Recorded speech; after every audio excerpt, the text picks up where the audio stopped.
Okay, so I'm going to talk about a new research effort that I call hybridizing machine learning, just to talk about some of the things that are relevant for us in the insurance industry. But I thought it'd be useful just because a lot of people are not familiar with what a reinsurer is or how that relates to the insurance industry, just to talk briefly about that. First, I'm actually with the Swiss Re Institute. I also head up the research and engagement component of the Swiss Re Institute. We have offices around the world. Usually, I'm spending some of my time in San Francisco and New York, and some of our offices in Asia. But obviously now I'm grounded in Zurich, which is not necessarily a bad place to be. But we are the R&D component of the reinsurer. And for those of you not familiar with how the industry is set up, our clients are actually other insurance companies. So direct insurers take specific types of risk. And this is a quote that I like, going all the way back to the 20th century, that essentially without insurance and effectively reinsurers, it'd be very hard to take very large risks, such as building skyscrapers, but also insuring hurricanes, insuring earthquakes, all the big risks. And we essentially make money by allocating capital across different types of risk categories, and then essentially collecting the premiums and investing those in our asset portfolio so that we have money to pay out when the downside events occur. So there's lots of prediction, pattern recognition, that's generally a component of insurance. Historically, it's been driven by the actuarial science, but in recent years, there's been a shift in the industry where we think, we still try to understand the risks and cover them, but that's becoming much more now predict and prevent. And as a consequence, we're looking into much more than just insurance, and some of these new modeling techniques we think could be quite effective in facilitating new businesses that we like to call resilience as a service. Now, to get there, there's a lot of hurdles in the real world that you don't face in academia. And actually, I'm also an academic, so I kind of understand both sides of this picture. But one of the big things is a lot of the data that's quite useful for these calculations are subject to very strict privacy regulations. In Europe, we have something called GDPR that restricts how we can use data. And so this area of confidential computing, I just mentioned this because it's becoming a bigger and bigger issue. And there's still a number of paths of research which we're involved in some. I don't have time to go through the details, but in broad terms, you're either trying to create trusted execution environments in hardware, such as Intel's SGX protocols on their chips, or you're trying to manipulate fully homomorphically encrypted data. There's a few other things. You can create trusted execution environments in clouds, et cetera, but this is a real issue. And so this is actually one dimension of hybridization. Whatever we do on the machine intelligence, it often has to be hybridized with some kind of confidential computing. Now, there's one path that we're quite excited about. We have a few projects underway that facilitates this type of confidential computing using edge compute services or federated learning. And if I had more time, I could go into the details.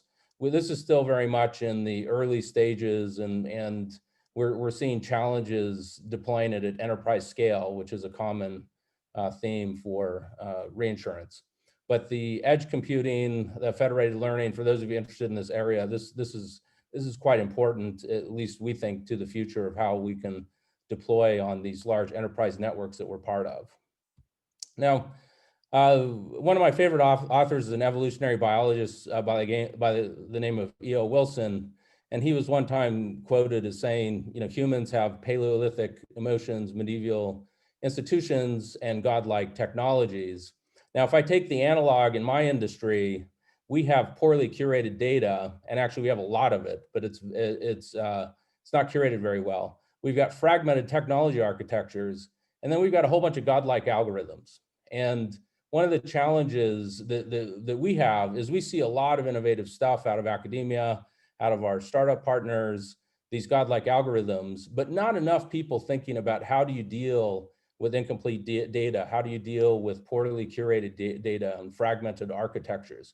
This is a real issue. And so I make a big distinction between the ability to run some kind of an algorithm, whether it be reinforcement learning or deep learning, where you've got lots of data, versus the world that I live in, where I actually have lots of data, but it's just not well managed.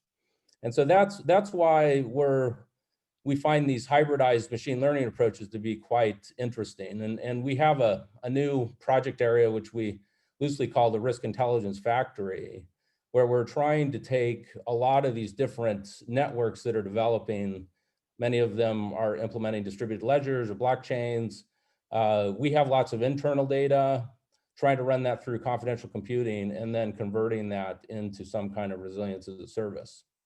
Now, this is an example of a candidate architecture that's actually something we're developing together with a partner. And this is where you essentially, you start with some kind of a physics-based model, such as say a hydrodynamic model for urban resilience. And then you layer on top of that in a hybridized way, different kinds of machine learning. And this is something we're still exploring. Could be reinforcement learning, could be other kinds of approaches. And then migrating that over to a simulation setup that would allow us to look at things like what happens to an urban area when a large flood comes through, or what happens when there's a large earthquake. Now, if you look at the modeling in this space, you either have very primitive actuarial models that are based on parameterizations that are mostly out of date, particularly in the context of climate change, although they're trying to update those. And then you have some people attempting to run, I would say, loosely supervised or almost unsupervised approaches, but that often doesn't work real well. And then the straight physics-based models tend to be not granular enough to look at certain types of risks. So this is an example where this hybridization can potentially really pay dividends, at least in the risk assessment that we're looking at. And then if you move to the other side of our balance sheet, so that's thinking more in terms of the liability side. If you move to our asset side of our balance sheet, often what we're trying to do is predict certain types of financial market variables, such as inflation, such as interest rates, et cetera. And 2 minutes? hybridization, sorry, 2 minutes? But the hybridization here is really about taking, for example, subject matter expertise and incorporating it with some kind of behavioral cloning or Bayesian updating, and then potentially sticking that inside of a reinforcement learning harness. So that would be another idea that we have for hybridization. These are all discussions that we're having. We're looking for people interested in these types of projects. So this is why I raised these points. So just in the end, at least from our perspective, it's important to realize that enterprise scale is quite important. I've seen many promising algorithms fail when we try to deploy them end-to-end in an enterprise context because the latency is too long and the costs are too high, either in terms of compute or time. And often we're dealing with just very fragmented data value chains. So that has to be taken into account. And the confidential computing is always underlying everything. So these hybrid models, we believe, could be quite useful if we can figure out how to make them work. So I will finish there. And I don't know if I have time for questions, but thank you very much for the opportunity to present. Fantastic. Thanks, Jeff.